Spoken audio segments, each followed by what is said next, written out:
Hello everyone. Did you know that one single sentence has the power to change the course of a relationship? A kind word can heal wounds, but a careless remark can leave lasting damage. Our words are a powerful tool that can either strengthen our connections or, unfortunately, break them apart. As we age, the impact of our words becomes even more significant. This stage in life, each word we speak reflects not only our emotions, but also the wisdom and experience we've gathered over the years. But are we using this power wisely? There are phrases that may seem harmless, but they can silently wear down relationships and leave scars that are hard to mend. In today's video, we'll explore 8 things you should never say in any situation, as they can cause deep harm and disrupt the important bonds in your life. Stay with us, and you'll learn how to speak in ways that bring peace and joy to both yourself and those you care about. 1. Negative speech. Negative speech doesn't just drain the speaker's mental energy, it also profoundly affects the listener. In Western philosophy, particularly through the concept of the self-fulfilling prophecy, when people frequently express pessimism and despair, they create a negative cycle, diminishing motivation and their ability to act. Psychologist Martin Seligman called this learned helplessness, where individuals lose faith in their ability to change their circumstances. Negative speech doesn't just affect the individual, it spreads to those around them. Philosopher Jean-Paul Sartre emphasized that every individual bears responsibility, not only for themselves but also for others. Pessimistic words sap collective motivation and create a tense, gloomy atmosphere. Psychologist Albert Bandura also pointed out that negativity can ripple through a community, triggering a chain of negative reactions. In contrast, the optimistic philosophy of thinkers like Nietzsche and Viktor Frankl underscores the importance of using positive speech to build willpower. Positive words not only help people overcome difficulties, but also shape the future, instilling hope and motivation for life. During World War II, when Britain was under intense attack by Nazi Germany, many citizens lived in fear and uncertainty about the country's future. At that time, any negative words from leadership could have plunged Britain into a psychological collapse, leading to panic and defeat. However, Winston Churchill, then Prime Minister of Britain, chose a different strategy. Instead of using negative speech to complain or assign blame, he inspired the people with powerful speeches full of determination. One of his most famous speeches came in June 1940, after the British Army had retreated from Dunkirk. In this speech, he said, "We shall fight on the beaches. We shall fight on the landing grounds. We shall fight in the fields and in the streets. We shall fight in the hills. We shall never surrender." Churchill's words weren't just a message of resilience, but a source of mental strength for the entire nation. He understood that expressing pessimism or disappointment would cause the people to lose faith and patience in the war effort. Instead, Churchill chose to use positive speech to ignite patriotism, determination, and an unyielding fighting spirit. As a result, even though Britain faced severe hardships and destruction from German air raids, the nation's unbreakable spirit was sustained by Churchill's words. The lesson from this story is that negative speech can erode willpower and faith, while positive words hold the power to lift an entire nation through its darkest moments. 2. Blame speech. Blame speech often arises when people face difficulties or failure and seek to protect their ego. It's a psychological defense mechanism that helps individuals avoid confronting feelings of guilt or helplessness.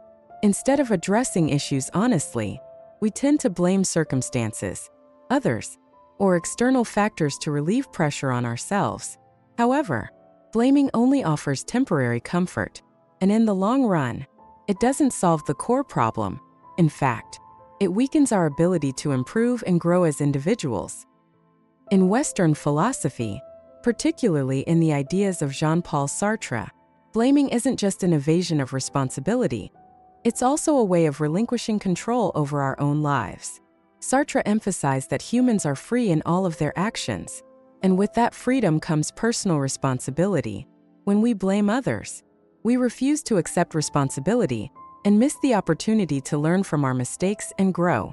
According to Sartre, accepting responsibility allows us to live a more authentic and meaningful life. Blame speech also has negative effects on social relationships. When we constantly blame others, we not only hurt them but also erode trust and connection within the relationship. Those who are frequently blamed feel criticized, leading to unnecessary tension and conflict. This weakens the relationship, creating distance and potentially leading to a loss of mutual trust. On the other hand, taking personal responsibility is the key to personal growth and building healthy relationships. Viktor Frankl, a renowned psychologist, believed that humans always have the power to control their attitude in the face of adversity. Instead of blaming circumstances, accepting responsibility helps us overcome challenges, grow, and find true meaning in life. In summary, blame speech reflects an avoidance of responsibility and a lack of self-awareness. Accepting personal responsibility not only helps us solve problems, but also improves social relationships, fostering personal development and maturity in life. 3. Hate speech and angry speech. Hate speech and angry speech are destructive forms of language that not only harm the listener, but also weaken the speaker. Psychologically, anger is a natural human reaction to injustice or feeling hurt. However, when we fail to control our anger and use words as weapons, it often leads to serious consequences. Hate speech is not just an expression of anger, but is also filled with prejudice, malice, and an intent to harm others, damaging both individuals and society. Stoicism emphasizes the importance of controlling emotions, especially anger. Marcus Aurelius, one of the key Stoic philosophers, advised that we should train ourselves to remain calm and restrained in the face of negative emotions. According to him, anger not only causes us to lose our clarity of thought, but it also pushes us to act impulsively, leading to words and actions we may regret later. In many cases, hate and angry speech do not solve problems but instead make the situation worse, creating deep conflicts and breaking relationships. On a societal level, hate speech creates division and fosters animosity between groups of people. Rather than reacting with anger and hate, Western philosophy encourages the use of peaceful and understanding language. By controlling our emotions and thinking before speaking, we can avoid causing unnecessary harm. Gandhi's philosophy, as the leader of India's independence movement, also emphasized that even when faced with injustice, we should respond with words of love and reconciliation, rather than resentment and hate. Another example of the destructive impact of hate and angry speech is the assassination of Martin Luther King Jr., the leader of the American Civil Rights Movement. King became a symbol of the nonviolent struggle for equal rights for Black Americans. Throughout the 1960s, King used his words to advocate for peace, love, and unity among races, especially through his famous speech, "I Have a Dream." However, in the American society of that time, there were extremist forces that used hate speech to oppose the civil rights movement and efforts for justice. Racist groups, particularly the Ku Klux Klan (KKK), used hateful, violent rhetoric to incite violence and spread fear within the Black community and among civil rights activists. Through speeches, propaganda, and public statements, they openly condemned and slandered King and the civil rights movement. This hateful rhetoric encouraged acts of violence and racial discrimination in American society. On April 4, 1968, Martin Luther King Jr. was assassinated in Memphis, Tennessee by James Earl Ray, a man influenced by racist ideologies and hatred toward the civil rights movement. This assassination was the culmination of hateful words from those who opposed nonviolent protest. Hostile language didn't just lead to the death of a great leader. It also sparked riots and outrage within the Black community and among supporters of justice. Upon deeper analysis, it becomes clear that hate speech served as a driving force for violence and social unrest. The toxic rhetoric of extremist groups spread widely, causing vulnerable and impressionable people like James Earl Ray to believe their cruel actions were justified. This demonstrates that words, if left unchecked, can become powerful weapons with serious consequences, not only breaking personal relationships but also impacting society as a whole. The story of Martin Luther King Jr.'s death reminds us of the power of words and the frightening consequences they can have when misused. Hate speech doesn't just exist in fleeting moments, it can incite violence, create division, and destroy the bonds that unite people. On the other hand, King's words, which were aimed at peace and justice, faced harsh opposition and hostility from those who resisted change. This reaffirms that choosing language of reconciliation and constructive dialogue is the right path, but also highlights the dangers of hate speech, as it can undermine even the most profound efforts to bring about positive social change. 4. Boasting and arrogant speech. Boasting and arrogant speech often stem from an excessive need for self-affirmation, but they typically reveal the speaker's inner insecurity. Boasting is frequently seen as a way to impress others, to showcase superiority or personal achievements. However, in many cases, boastful speech has the opposite effect, making others uncomfortable, alienated, and sometimes even contemptuous of the speaker. From a philosophical and cultural perspective, especially in the works of thinkers like Socrates, Plato, and Aristotle, humility is regarded as one of the most admirable virtues. Socrates famously said, "I know that I know nothing," demonstrating intellectual humility. He emphasized that the more knowledgeable a person is, the more aware they are of their own limitations, and thus, there is no reason to boast or be arrogant. On the contrary, those who constantly boast often display a lack of depth in both knowledge and genuine confidence. In Stoicism, philosopher Epictetus similarly stressed that arrogance and boastfulness offer no real benefit. He believed that people should focus on personal growth and living with integrity, rather than trying to impress others with boastful words. This not only helps individuals maintain calmness and humility, but also fosters respect from those around them. Boasting, in many cases, not only diminishes a person's likability, but also distances them from society. Psychology suggests that people who frequently boast often feel insecure about their own worth and use their words to mask flaws or fears of being undervalued. When someone constantly talks about their achievements, wealth, or status, listeners may perceive them as lacking humility and sincerity, leading to alienation or even scorn. In contrast, humility is always valued.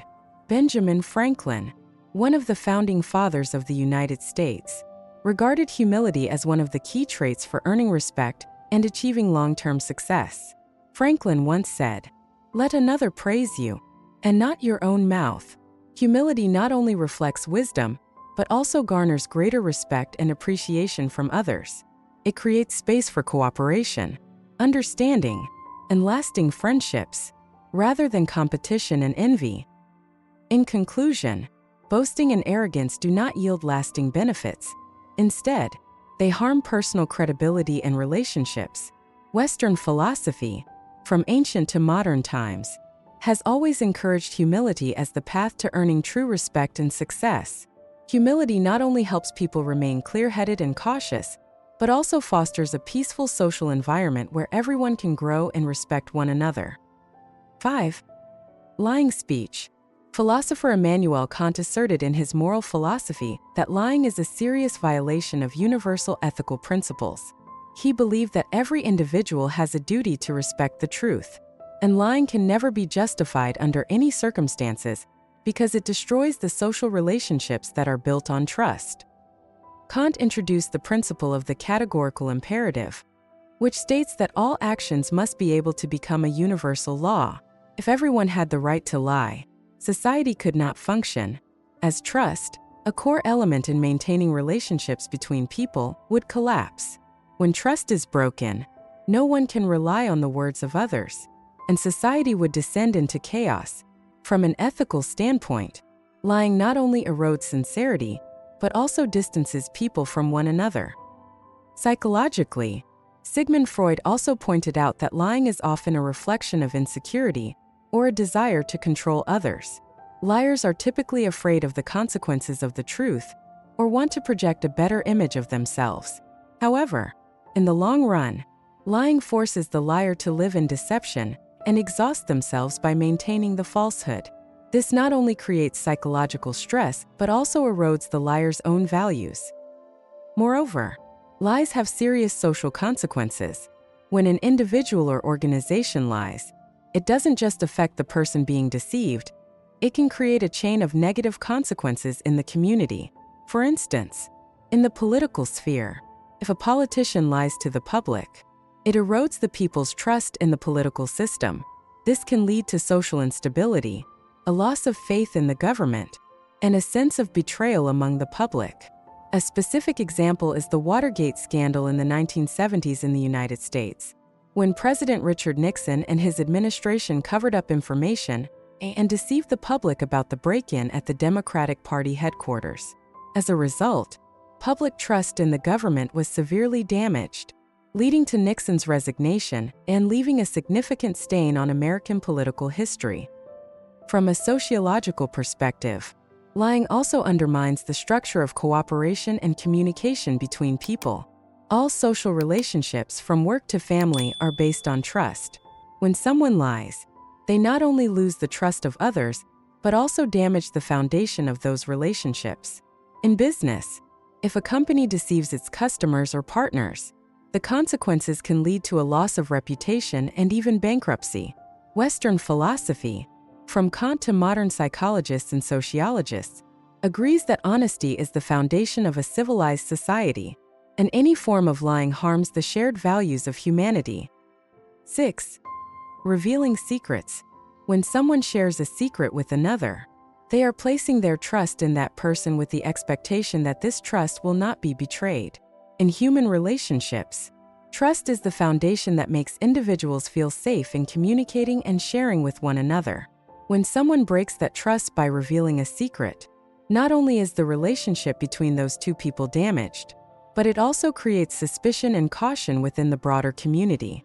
A society cannot function if people do not trust each other, as trust is the element that keeps transactions and social relationships running smoothly.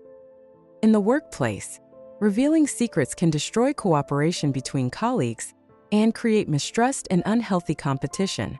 In personal relationships, such as family or friendships, this behavior can lead to conflict, loss of trust, and even division.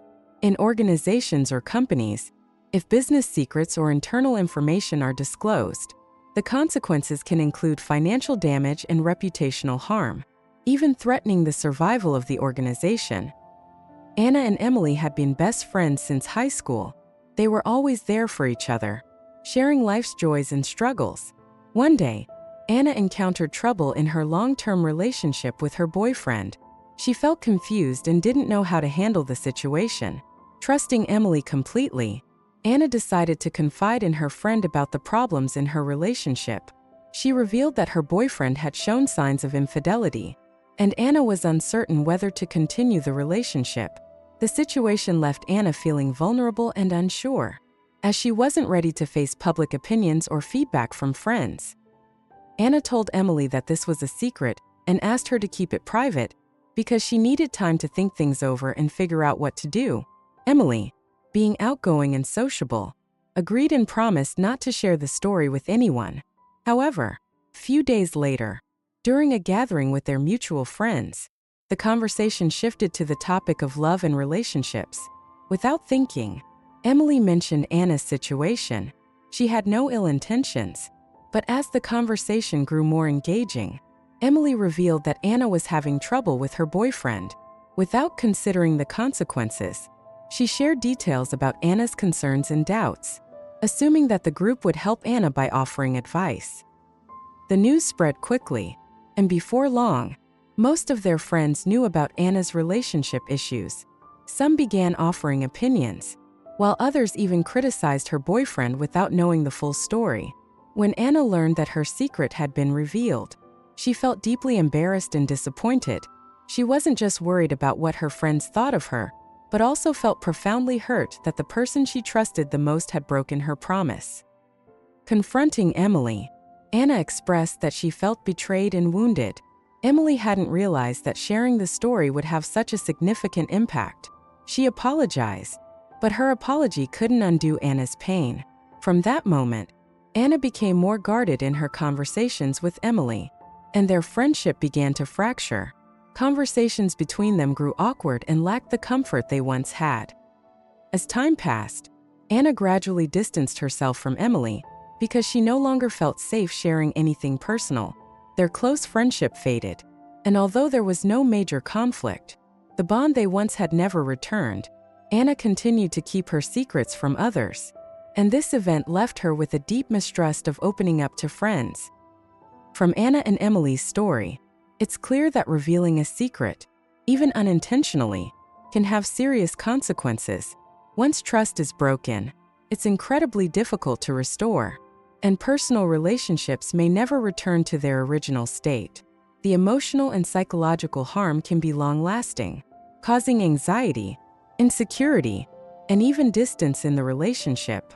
This reminds us of the importance of keeping secrets and respecting others' privacy, as this is the foundation for building and maintaining strong, trusting relationships. 7. Harmful speech. Harmful speech refers to words that insult or damage the emotions and self-esteem of others, whether spoken in anger, frustration, or simply thoughtlessness. Such words often inflict deep emotional wounds that can last far longer than physical harm. When someone is hurt by harmful speech, they not only feel belittled but may also lose trust in the speaker and even in themselves. Excessive criticism or harsh remarks can lead to feelings of inadequacy, anxiety, or even depression in the listener. This is especially evident in children who are subjected to frequent harsh criticism from parents, teachers, or peers, leading to a decline in self-confidence and long-term insecurity. Harmful words not only affect the listener, but can also damage personal relationships. In any relationship, an insulting comment can create a significant rift, making the hurt person feel disrespected and causing emotional distance. Once spoken, harmful words are difficult to take back, and while apologies can be offered, the damage is often long-lasting. The source of harmful speech often comes from anger or a sense of helplessness. When people are angry, they may lose control and use hurtful language as an outlet. But this doesn't solve the issue. If anything, it only escalates tension. This is why philosophers, particularly in Stoicism, emphasize the importance of emotional control and staying calm before speaking. Restraint and understanding help prevent unnecessary harm. Ultimately, changing the way we communicate, focusing on empathy and constructive dialogue instead of hurtful language, can strengthen relationships and foster mutual understanding. Avoiding harmful speech not only protects relationships, but also reflects maturity in how we treat others. 8. Self-deprecating speech. Self-deprecating speech, while sometimes stemming from humility, often reflects a lack of self-confidence and can lead to significant psychological harm. When someone consistently speaks negatively about themselves, they not only erode their self-esteem but also reinforce negative thoughts, gradually convincing themselves that they are truly inadequate. This kind of speech can become a self-destructive habit, undermining personal growth and self-assessment. In conversation, self-deprecating remarks can also create discomfort for others. While the speaker might be seeking reassurance, constantly expressing self-doubt can lead to exhaustion and pressure for the listener, making the relationship feel burdensome. Moreover, excessive self-deprecation damages one's personal image, causing others to underestimate the speaker's value and abilities. Over time, self-deprecating speech can foster dependency on external validation rather than confidence in one's own abilities. This reduces psychological independence, leaving individuals reliant on outside approval to feel worthwhile. To avoid this negative cycle, it's important to focus on embracing oneself in a more positive way, recognizing successes and efforts rather than continually engaging in self-criticism. Words hold immense power in human life. They can build relationships, bring comfort and love, but they can also cause harm, loss, and destroy trust. The philosophy of speech is not only a lesson in how to use language wisely, but also a reminder of the value of silence. In Western philosophy, thinkers like Socrates and Kant both emphasize that words must come with responsibility. Speech is not just a momentary utterance, it carries long-term consequences. Once spoken, words cannot be taken back, and their effects can linger in the hearts of others for a long time. That's why being mindful of what we say is a key ethical principle. Silence, therefore, becomes an essential part of communication. It's not the absence of speech but a state of reflection, understanding, and sometimes, silence is the wisest response. Silence allows us to think before we act and preserve relationships by avoiding harmful words. The philosophy of speech and silence is a lesson in balance. Knowing when to speak and when to remain silent helps us maintain respect, foster understanding, and preserve meaningful connections with others. In a world where words are often exaggerated, silence can be a sign of wisdom, helping us avoid unnecessary consequences from thoughtless speech. In the end, mastering both the art of speaking thoughtfully and the wisdom of embracing silence allows us to navigate relationships with grace, foster deeper connections, and live in a way that honors the power and impact of our words. Thank you for listening. Goodbye.